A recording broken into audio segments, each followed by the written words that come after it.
नमस्कार मित्र. मागील तासामध्ये आपण प्रादेशिक ग्रामीण बँकाविषयीची माहिती बघायला सुरुवात केली होती आणि त्या अंतर्गत आपण पाहिलं की भारत सरकारने ग्रामीण भागामध्ये बँकिंग व्यवस्थेचा विस्तार व्हावा यासाठी सुरुवातीपासूनच आपलं धोरण ठेवलेलं होतं. याच धोरणाचा भाग म्हणून सुरुवातीला स्टेट बँक ऑफ इंडिया, त्यानंतर तिच्या सहकारी बँका म्हणजे ज्या संस्थानिकांच्या राजेराजवाड्यांच्या मालकीच्या बँका होत्या त्यांचं राष्ट्रीयकरण केलं गेलं. 1969ला आणखीन 14 बँकांचं राष्ट्रीयकरण केलं गेलं. त्याचबरोबर परत नंतर 1980ला सुद्धा एक दुसरं राष्ट्रीयकरण झालं.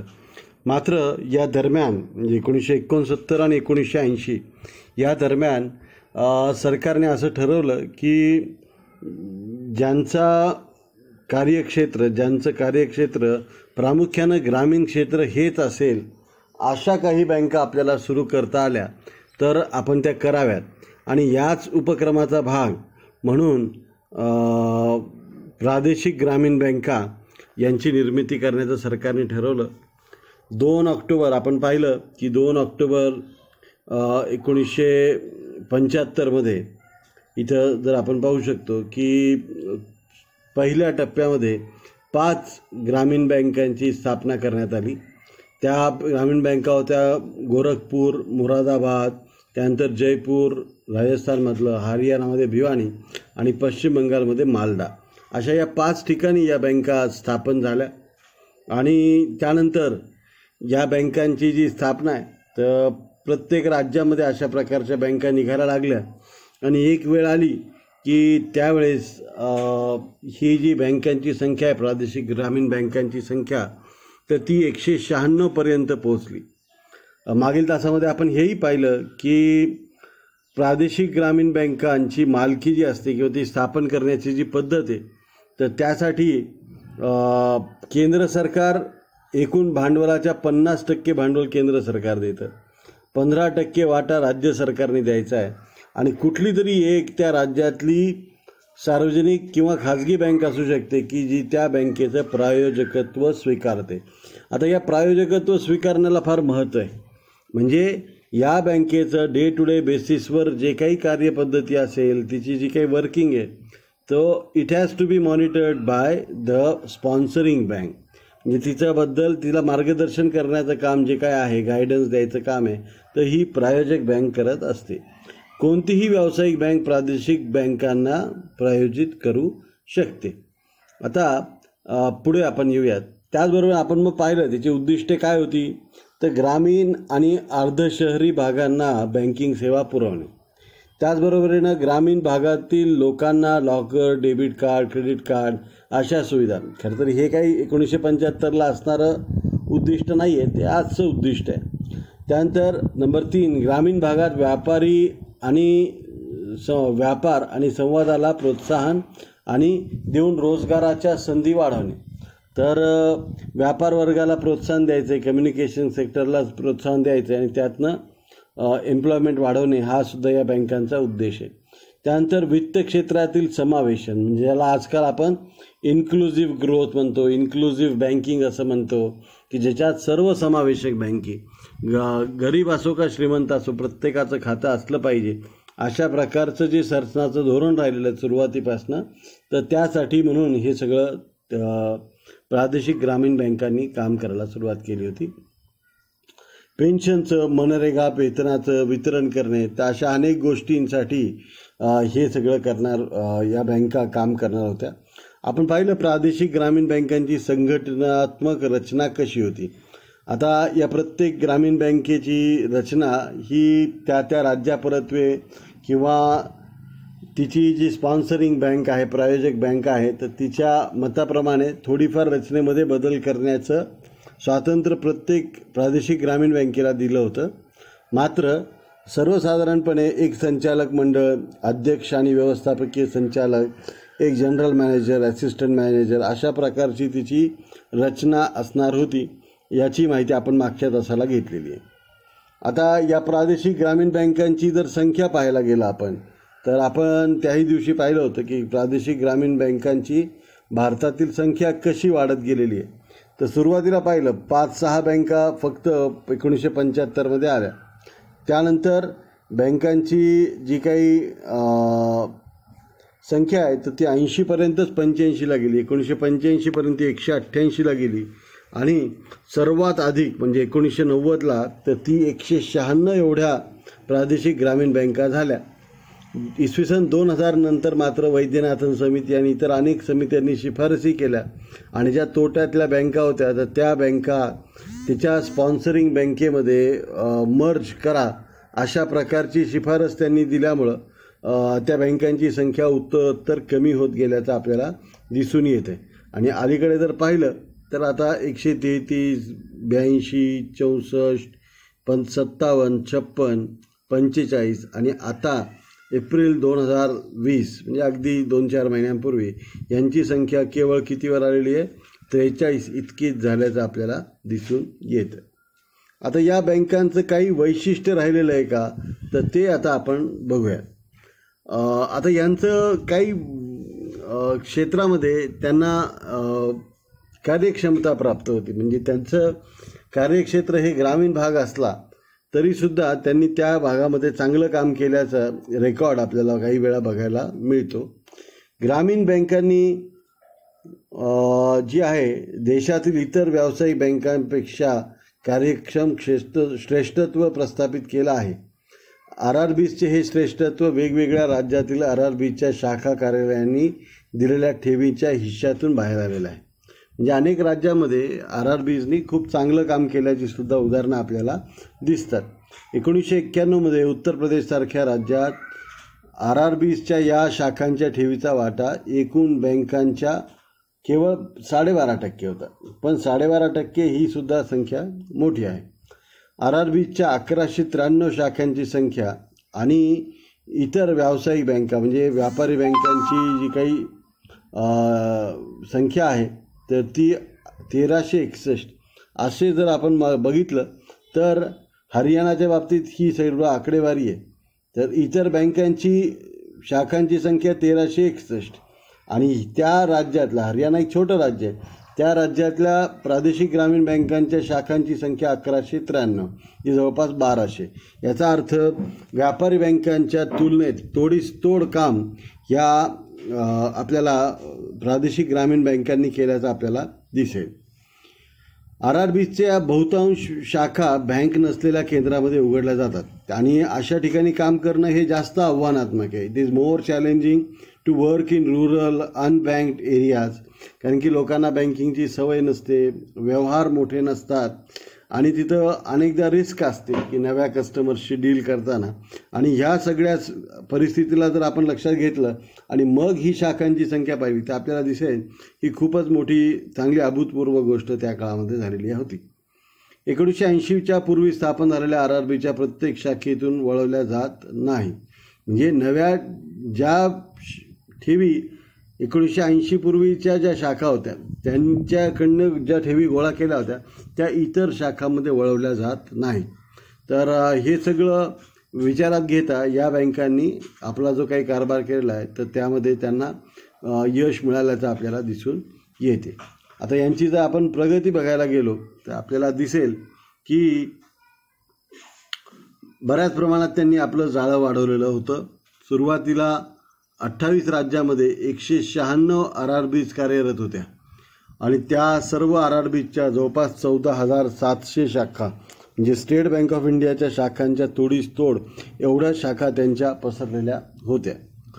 जून 1996पर्यंत जर आपण पाहिलं तर प्रादेशिक ग्रामीण बँकांनी खूप मोठ्या प्रमाणामध्ये दुर्बल घटकांना हे कर्ज दिलं होतं, ज्यामध्ये विशेषतः जे सीमांत शेतकरी असतात, सीमांत शेतकरी म्हणजे ज्यांची लँड होल्डिंग जी आहे, जमीन धारणा जी आहे तर 3 एकरांपेक्षा कमी असते अशा शेतकऱ्यांना सीमांत शेतकरी असं म्हणतो. तर त्यांच्यापर्यंत कर्ज पोहोचवण्याचं काम या बँकांनी केलं होतं. 1990पर्यंत RRBनी 3,560 कोटी रुपये हे पीक कर्ज म्हणून, मुदत कर्ज म्हणून, ग्रामीण भागासाठी मुदत कर्ज, कारागिरांना मुदत कर्ज, ग्रामीण कारागीर, झोपड्या आणि ग्रामीण उद्योगांसाठी अशा प्रकारे त्यांनी स्वयंरोजगारासाठी, उपभोगासाठी कर्ज दिल्याचं आपल्याला आढळून येतं. तर अशा प्रकारे या बँकांनी ग्रामीण भागामधील जे काही आपले खातेदार होते त्यांच्यासाठी चांगलं काम केल्याचं आपल्याला प्रथमदर्शनी दिसून येतं. उत्तर प्रदेश हे असं एक राज्य आहे की जिथं RRBच्या शाखा मोठ्या संख्येने उघडल्या गेलेल्या आहेत आणि एकाच राज्यामध्ये जवळपास खूप मोठ्या प्रमाणामध्ये या शाखा आहेत. अलीकडे या RRBs कमी करत आता त्या 92 म्हणजे ज्यावेळेस ही आकडेवारी आपल्याला मिळाली त्यावेळेस ती तेवढी कमी करण्यात आलं होतं. त्याचबरोबरीनं 20 पॉईंट प्रोग्राम, IRDP, इतर अनेक शासकीय योजना ज्या होत्या तर यांच्यासाठी अपंग व्यक्तींसाठी RRBsनी कर्ज दिलेली होती हे आपल्याला दिसून येतं. आता अजून जर आपण बघायला गेलो तर इथं आपल्याला दिसेल की 2014च्या अखेरीला 92 RRBs होत्या आणि त्या देशातील 518 जिल्ह्यामध्ये 18,291 शाखा त्यांच्या होत्या. एकीकडे आपण पाहिलं 196 वरून संख्या 92वर आली, मात्र शाखांची संख्या 14,000वरनं 18,291 इतकी त्यांची प्रचंड शाखांची संख्या आहे.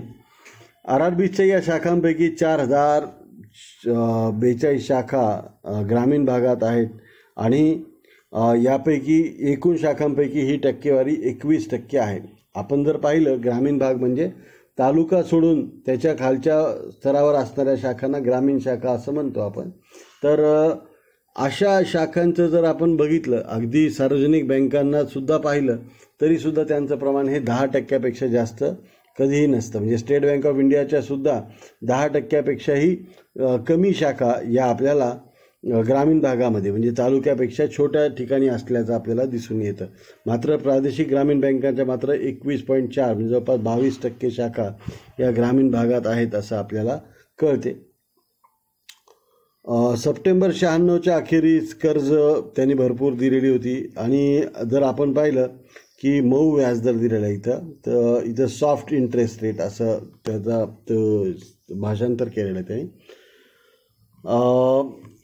आता RRBsनी काय केलेलं आहे अलीकडल्या काळामध्ये त्यांचे व्याजदरसुद्धा खूप मोठ्या प्रमाणामध्ये कमी केलेले आहेत आणि त्यामुळं त्यांची उत्तरोत्तर त्यांची कर्ज पोहोचलेली आहे की 2002-03मध्ये फक्त 6,000 कोटी कर्ज देणाऱ्या RRBsनी 2010मध्ये 43,000 कोटी रुपयांची कर्ज वाटली होती. ह्याच्यावरनं या बँकांची उपयुक्तता किती आहे, त्यांचा विस्तार किती आहे आणि त्यांची क्षमता किती आहे याचा आपल्याला अंदाज येतो. 2002पर्यंत RRBsकडे 44,000 कोटी रुपयांच्या ठेवी होत्या आणि भरपूर त्यांनी प्रगती म्हणजे नंतर त्यांच्याकडे 18,586 कोटी इतक्या ठेवी त्यांनी त्या काळामध्ये गोळा केल्या होत्या. हे आपल्याला महत्त्वाचं दिसतं.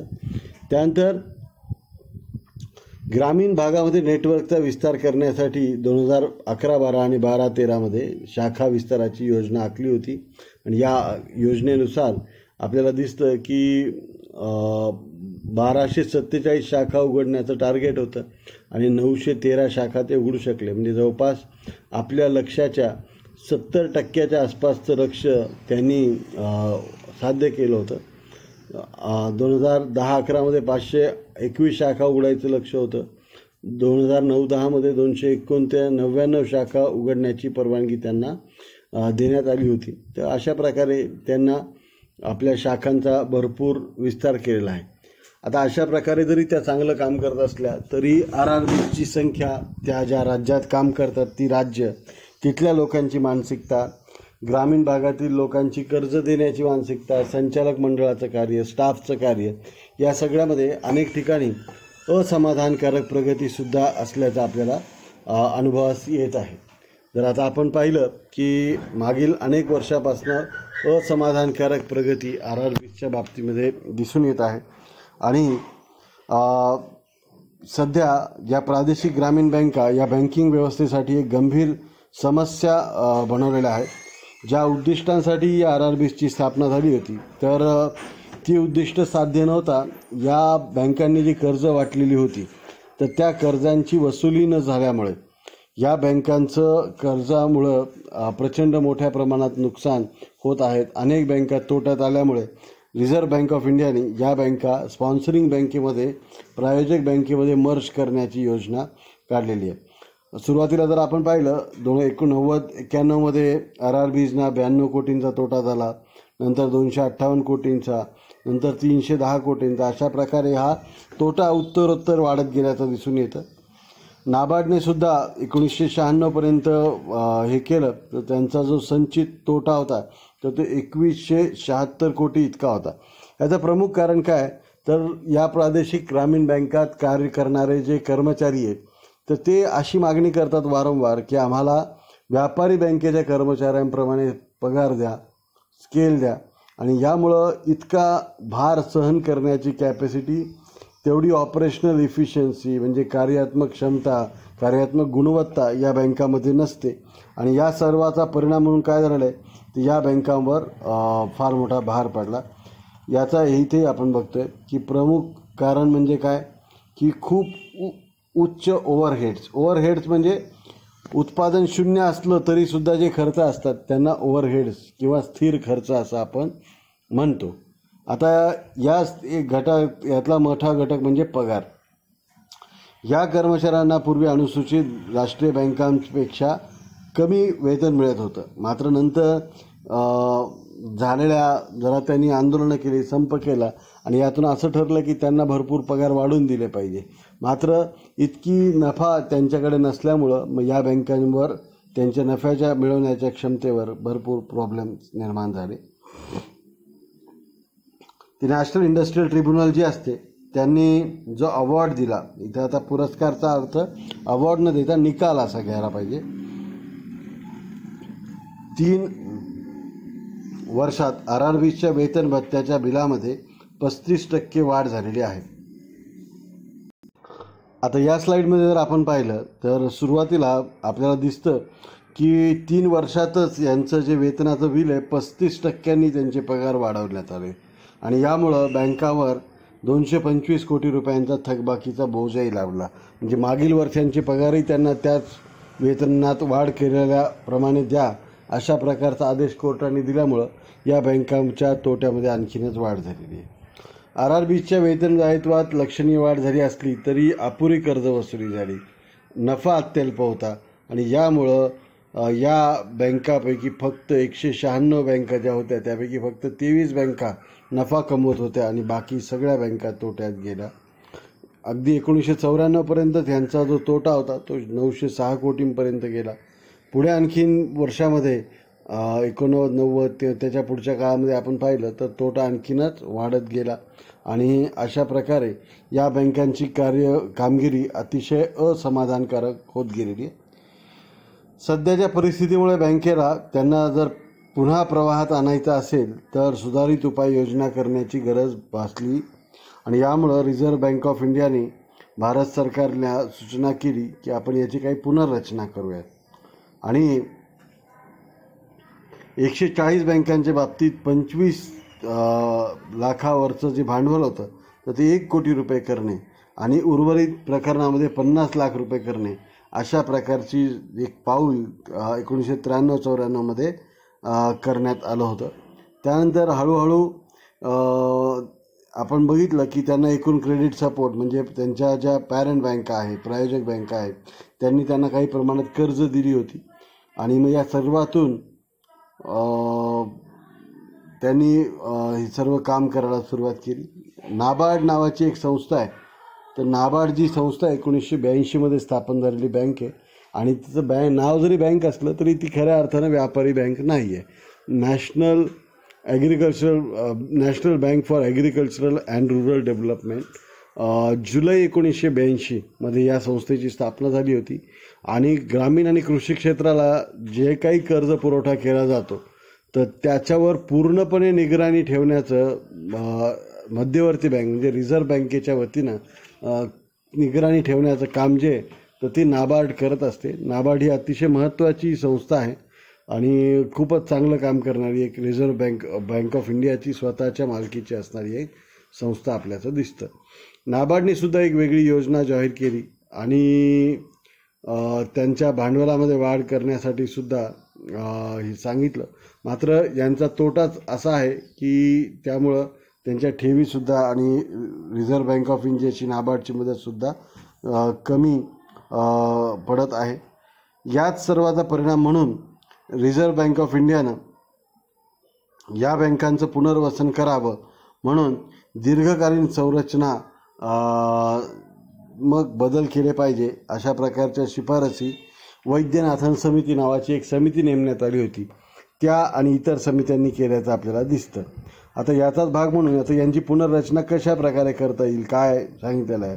तर यांचा इस्टॅब्लिशमेंट आणि ऑपरेशनल कॉस्ट म्हणजे स्थापना खर्च आणि संचलन खर्च जो असतो दैनंदिन पातळीवरचा तो अतिशय प्रचंड असल्यामुळं त्यामध्ये आणि व्यवसाय कमी असल्यामुळं हे सगळं लक्षात आलेलं आहे. आणि मग त्यांच्या कामामध्ये विविधता आणणे, जास्त उत्पन्न मिळवतील अशा प्रकारच्या स्रोत त्यांच्यापर्यंत पोहोचणे या सर्वाचे प्रयत्न रिझर्व्ह बँक ऑफ इंडियाने सुरू केले. प्रादेशिक ग्रामीण बँकांची व्यवहार्यता सुधारण्यासाठी केंद्र सरकारच्या केंद्रीय धोरणानुसार त्यांच्या व्यापक सुधारणेसाठी 136 RRBsना 573 कोटी रुपयांची मदत देण्यात आली आणि पुनरुज्जीवनाला प्राधान्य दिले. नुकसान बरेच कमी होईल आणि पायावर उभा राहता येईल अशा प्रकारच्या आशा त्यावेळेस करण्यात आली. त्याचबरोबरीनं प्रायोजिक बँका ज्या होत्या त्यांच्यामध्ये पोर्टफोलिओमध्ये अतिरिक्त नॉन स्टॅच्युटरी लिक्विडिटी रेशो फंडाचा काही भाग तैनात करण्याची परवानगी दिली. म्हणजे जे व्यापारी बँकांना जो स्टॅच्युटरी लिक्विडिटी रेशो ठेवावा लागतो त्यातले काही पैसे या बँकांसाठी वापरता येतील अशा प्रकारचा जी काही तरतूद आहे ती त्यांच्यामध्ये केली गेली. मात्र ही तरतूदही फारशी पुरेशी ठरली नाही हे आपल्याला पुढे दिसेलच. RBIने RRBsकडून अंतिम कर्जदारांना आकारता येणारे व्याजदर पूर्णपणे नियंत्रण केले. नाबार्ड आता national rural bank of India स्थापन करण्यासाठी 92 RRBsचे विलिनीकरण करण्याचा निर्णय घेतला जात आहे, ज्यासाठी नाबार्ड आता ही एक योजना होती मात्र ती योजना कधी अंमलात आलेली नाही आहे. मला जी माहिती मिळाली होती वेगवेगळ्या ठिकाणातून ती मी या PPTत एकत्र करण्याचा प्रयत्न केलेला आहे. ही जी national rural bank of India अशा प्रकारची एक ॲम्बिशियस योजना होती मात्र आणि त्यामध्ये 92 RRBsचं विलिनीकरण करून अशा प्रकारची एक बँक काढायची होती मात्र ही योजना कधीच अंमलात आलेली नाही. आता याच्या पुढचा जर मुद्दा पाहिला आपण तर एकाच बँकेने प्रायोजित केलेल्या प्रादेशिक ग्रामीण बँका मजबूत करण्यासाठी सरकारने पुढाकार घेतला. त्यांचं कार्यक्षेत्र वाढावं आणि ग्रामीण भागात कर्जाचा ओघ वाढावा या दृष्टीने त्यांनी त्यांचं कार्य करायला सुरुवात केली होती. प्रादेशिक ग्रामीण बँका अधिनियम जो होता 1976चा त्यानुसार एकत्रीकरणासाठी प्रायोजिक बँका नाबार्ड आणि संबंधित राज्य सरकारने यापूर्वी संमती दर्शवली होती. मात्र 518 बँकातील 14,496 शाखा असलेल्या 196 RRBsमध्ये विलिनीकरणाची प्रक्रिया शांतपणे सुरू झालेली आहे. आणि आपण मगाशी पाहिलं की 1990मध्ये 196 संख्या असणाऱ्या RRBsची संख्या 2020मध्ये केवळ 43वर आलेली आहे आणि आता अजून ती संख्या कमी होत आहे असं आपल्याला येणाऱ्या काळामध्ये अजूनही दिसेल. 2006-07मध्ये RRB तोट्यांची संख्या तोट्यामध्ये असणाऱ्या RRBsची संख्या 22वरनं 15 झाली आणि 7 बँकांनी पहिल्या 6 महिन्यात नफासुद्धा नोंदवला होता आणि आता त्यांच्या कार्यामध्ये थोडीफार सुधारणा होत असल्याचं दिसत आपल्याला.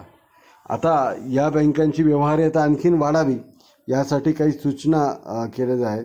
ग्राफिकार्ड नावाची कमिटी होती त्यांनी सुचवलेलं आहे की RRB शाखेच्या कामगाच्या क्षेत्रामुळे व्यवसायासाठी पुरेशी क्षमता कधीच मिळत नाही आणि त्यामुळं त्यांची व्यवहार्यता मिळत नाही. त्यामुळं शेजारच्या 1-2 जिल्ह्याचा समावेश त्या RRBच्या कार्यक्षेत्रात केला पाहिजे आणि सर्व्हिस एरिया अप्रोचचा कार्यक्रम सुरू झाल्यामुळं ही शक्यता फार कमी आहे, पण अलीकडील काळामध्ये ही सूचना केली गेली होती.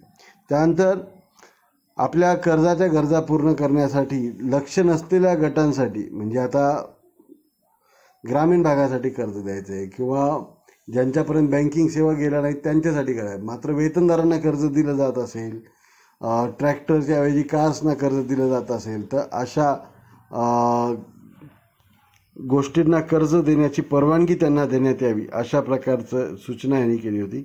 ग्राफिकार्ड आणि केळकर समितीने देखील लक्ष नसलेल्या गटांना आर्थिक मदत करण्याच्या कल्पनेला पसंती दिली नाही तरी दुर्बल घटकांच्या हितासाठी आणि कल्याणासाठी स्थापन करण्यात आलेल्या सार्वजनिक संस्थांना कर्ज देण्याची शिफारस केलेली आहे.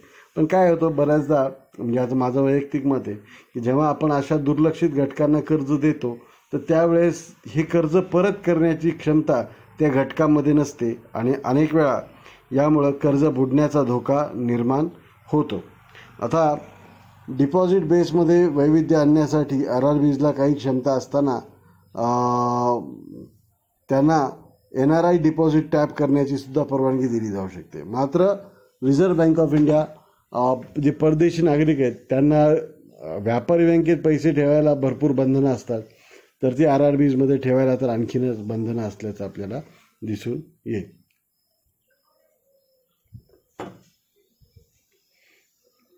जिल्हा प्रशासनाने RRBsना सार्वजनिक कर्ज वसूल करण्यासाठी मदत करावी आणि वसुलीची टक्केवारी त्यांची 23% कमी आहे आणि हीच फार मोठी त्रासदायक बाब असल्याचं आपल्याला दिसून येतं. तर अशा प्रकारे आपण ज्या प्रादेशिक ग्रामीण बँका आहेत त्यांच्याविषयीची माहिती पाहिली. प्रादेशिक ग्रामीण बँकावर फार तर फार आपल्याकडे एक शॉर्ट नोट लिहा अशा प्रकारचा प्रश्न येईल की छोट्या प्रमाणात नोट लिहा. तुम्ही RRBs विषयीची माहिती मी तुम्हाला नोट्समध्ये दिलेली आहे, त्या वाचूनही तुम्हाला ती बरीचशी माहिती मिळून जाईल.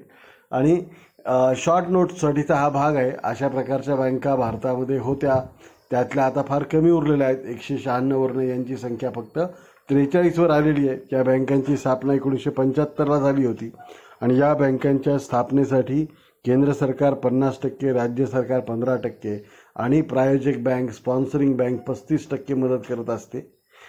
या बँका विशेषतः ग्रामीण भागात कार्यरत होत्या. मात्र तिथं मोठा बिझनेस नसतो, नफ्याची क्षमता कमी असते त्यांची आणि या काळात पगारवाढीची मागणी खूप मोठ्या प्रमाणात वाढल्यामुळं अनेक बँका तोट्यात गेल्या आणि आता पर्यायानं या सर्व बँका मर्ज करण्याची प्रक्रिया मोठ्या प्रमाणात सुरू आहे. हे सर्व आपल्याला लक्षात येईल. इतकं झालं तरी आपण हा मुद्दा व्यवस्थित शिकला आहे असं आपल्याला म्हणता येईल. तर यासोबतच आपला हा प्रादेशिक ग्रामीण बँकांचा मुद्दा इथे संपतो. यापुढच्या लेक्चरमध्ये आपण ज्या इतर बँका आहेत त्यामध्ये पेमेंट बँका असतील, स्मॉल फायनान्स बँका असतील, ज्यांना रिझर्व्ह बँक ऑफ इंडियाने 2015 नंतर परवानगी दिलेली आहे, तर अशा बँकांबद्दलची माहिती आपण आपल्या पुढच्या लेक्चरमध्ये बघणार आहोत. घरी राहा, सेफ राहा. मागचे काही दिवस आमच्याकडे विद्यापीठाच्या परीक्षांचं काम असल्यामुळं मी आपलं लेक्चर व्यवस्थित वेळेवर घेऊ शकलो नाही, याबद्दल मी दिलगिरी व्यक्त करतो. आणि इथून पुढच्या आठवड्यामध्ये मात्र आपले लेक्चर्स व्यवस्थित रेग्युलरली होतील याची आपण काळजी घेऊया. चालेल. धन्यवाद. थँक्यू.